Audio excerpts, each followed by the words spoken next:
The Curse of King Midas. Imagine being given exactly what you asked for, only to realize it's a twisted version of it. That's the curse of King Midas. Midas was a king who loved gold more than anything. When the god Dionysus offered to grant him one wish as a reward, Midas didn't hesitate. "Let everything I touch turn to gold," he said. And Dionysus agreed. At first, it was paradise. Everything he touched turned into gold. He laughed and danced through his palace, turning everything around him into priceless treasure. He was the richest man alive. But then he got hungry. He reached for an apple. The moment his fingers brushed it, the fruit hardened into a golden statue. Bread turned to metal in his hands. Wine became liquid gold the instant it touched his lips. Midas began to panic. Then his daughter ran into the room.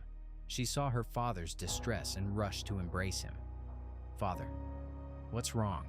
she asked, wrapping her arms around him. And she froze.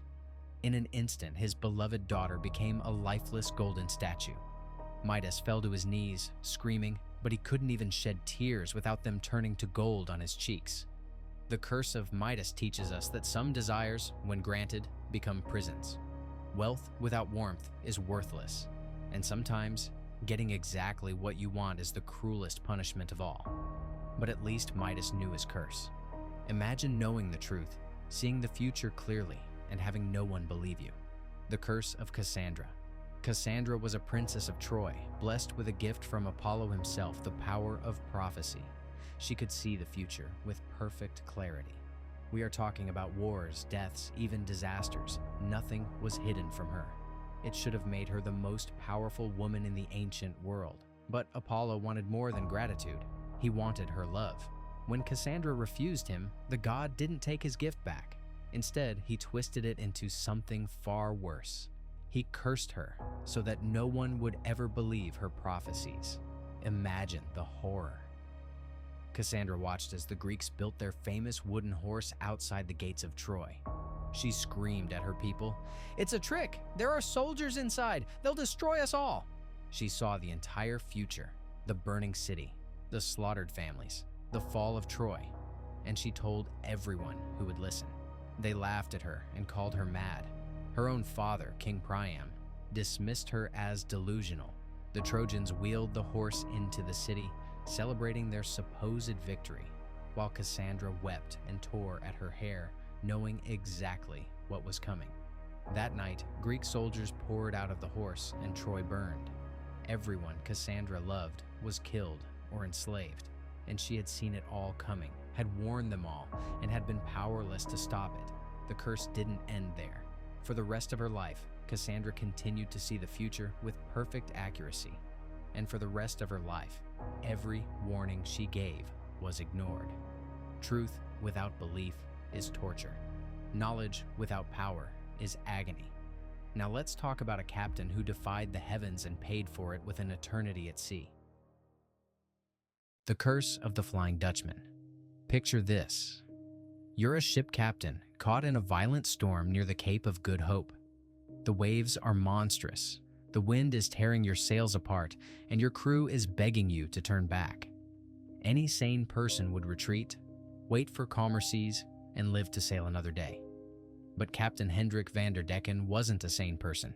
He was arrogant, stubborn, and furious that nature dared to challenge him.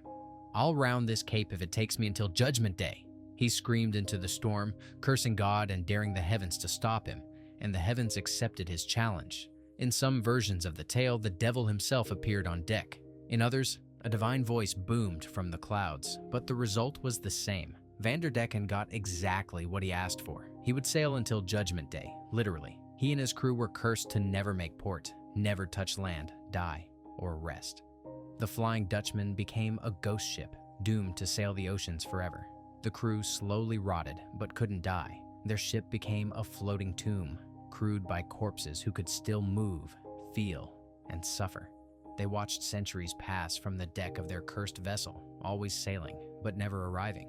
Sailors claim that seeing the Flying Dutchman is an omen of doom.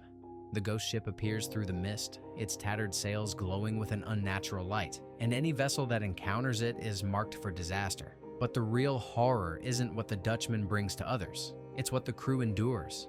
an eternity of sailing with no destination or purpose and no hope of ever resting. Vanderdecken wanted to sail forever. The curse gave him his wish but made it hell. The curse of Oedipus. Some curses you inherit, some you bring on yourself, and some are woven so deeply into fate that you can't escape them no matter what you do. Oedipus lived all three.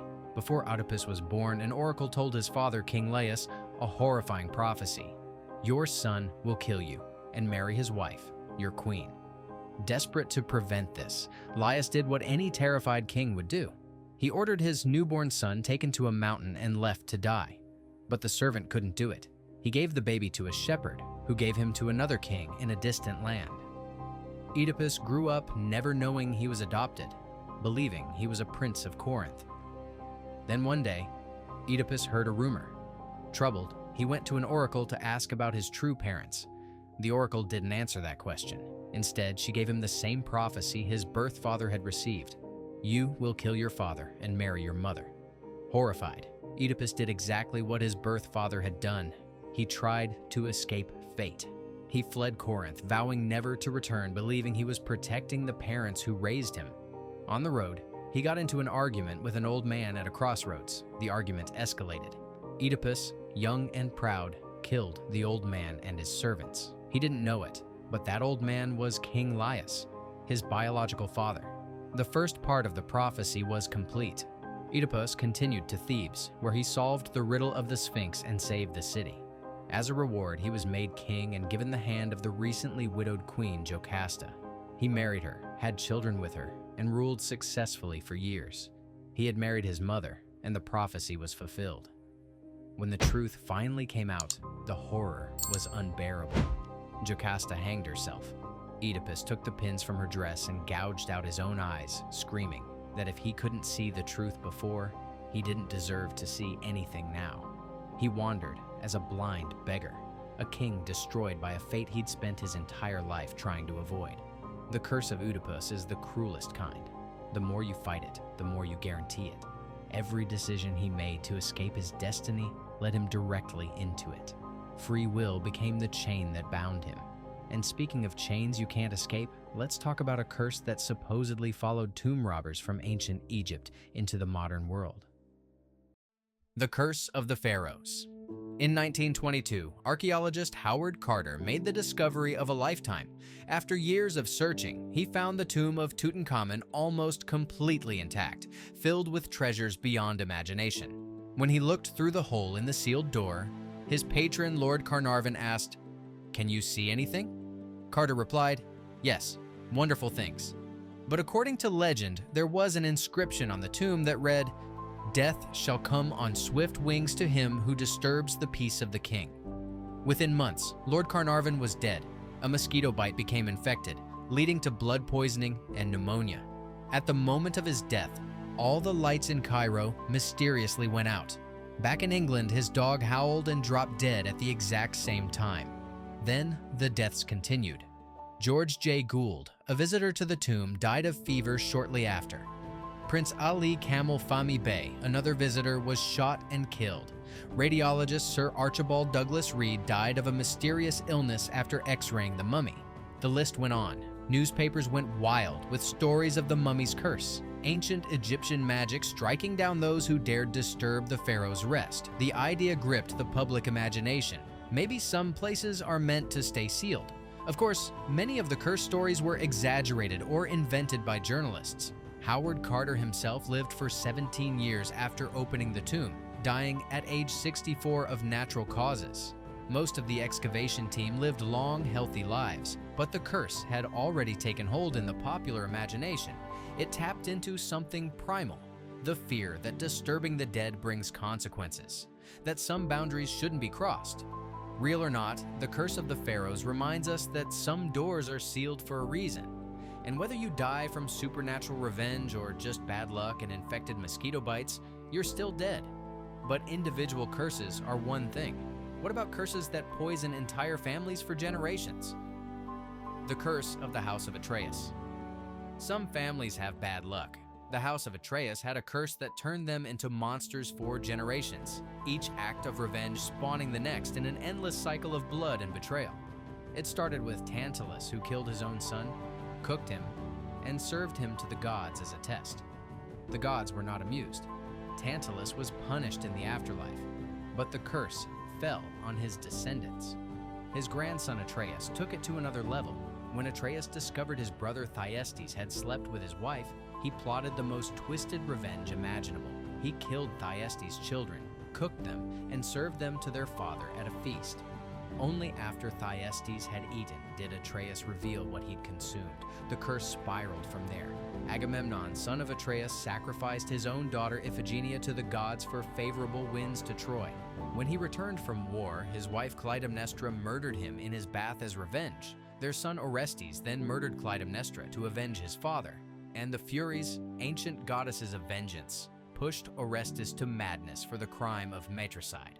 But what if you were cursed not for your crimes, but for someone else's? What if you were punished for being a victim? The curse of Medusa. Medusa's curse is one of the cruelest because she did nothing to deserve it. She was a beautiful mortal woman, a priestess in the temple of Athena, goddess of wisdom. Her beauty was so striking that Poseidon, god of the sea, desired her. But Medusa had taken vows of chastity. That didn't stop Poseidon. He assaulted her in Athena's temple. When Athena discovered what had happened in her sacred space, she was enraged. But instead of punishing Poseidon, a fellow god, she turned her wrath on the victim. Athena transformed Medusa into a hideous monster. Her beautiful hair became a nest of writhing, venomous serpents. Her lovely face became so terrible that anyone who looked at it turned instantly to stone. Medusa was exiled to a remote island alone with her horror. Anyone who came near her died, frozen in stone, their last expression one of pure terror. She couldn't even see her own reflection without risking petrification. She lived in complete isolation, surrounded by the statues of those who tried to approach her. The curse made her dangerous, but also kept her trapped. She couldn't have relationships, couldn't have a normal life, couldn't even have the comfort of her own appearance. She had been victimized, then punished for it, then forced to become the monster others feared. Eventually, the hero Perseus was sent to kill her. He used a polished shield to avoid her gaze and cut off her head while she slept. Even in death, Medusa's head retained its power. Perseus used it as a weapon, turning enemies to stone. Medusa's curse reminds us that sometimes the innocent are punished for the sins of the powerful. But if you think one woman's curse was bad, imagine a curse that unleashed suffering on all of humanity. The curse of Pandora's box. This is where it all began, the curse that explains why evil exists in the world at all. In the beginning, according to Greek mythology, humans lived in paradise. There was no sickness, no death, no pain, no suffering. Life was easy and peaceful. Then Prometheus stole fire from the gods and gave it to humanity, and Zeus decided humans needed to be punished. So Zeus created Pandora, the first woman, and gave her a beautiful jar as a wedding gift. But he also gave her one simple instruction: never open it. Zeus knew exactly what he was doing. He'd created Pandora with one overwhelming trait: curiosity. For a while, Pandora resisted. The jar sat in her home, sealed, mysterious, and calling to her. What could be inside something the gods themselves wanted, kept closed? Finally, she couldn't take it anymore. Just a quick peek, she thought. What harm could that do? She lifted the lid. Immediately, all the evil Zeus had trapped inside came pouring out in a dark, screaming torrent. Disease, death, pain, envy, hatred, war, famine, suffering, every horrible thing that could afflict humanity burst from the jar and spread across the world. Pandora tried to close it, but it was too late. The curses were free, and they would plague humanity forever. In her panic, she slammed the lid down, and trapped inside, the very last thing at the bottom of the jar was hope. Some say this means hope survived to help humanity endure all the evils. Others say it's even crueler, that hope itself is a curse, keeping humans alive to suffer rather than giving up. Either way, Pandora's box represents the moment everything changed. The moment paradise ended and the real world, with all its pain and all its hope, began.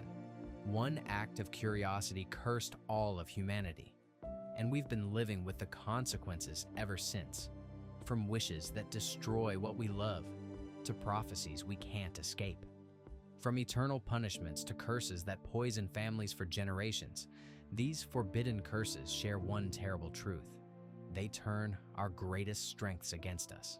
The real question is, would you open Pandora's box if you found it? Would you accept Midas's wish? Would you believe Cassandra's warnings? Let us know in the comments.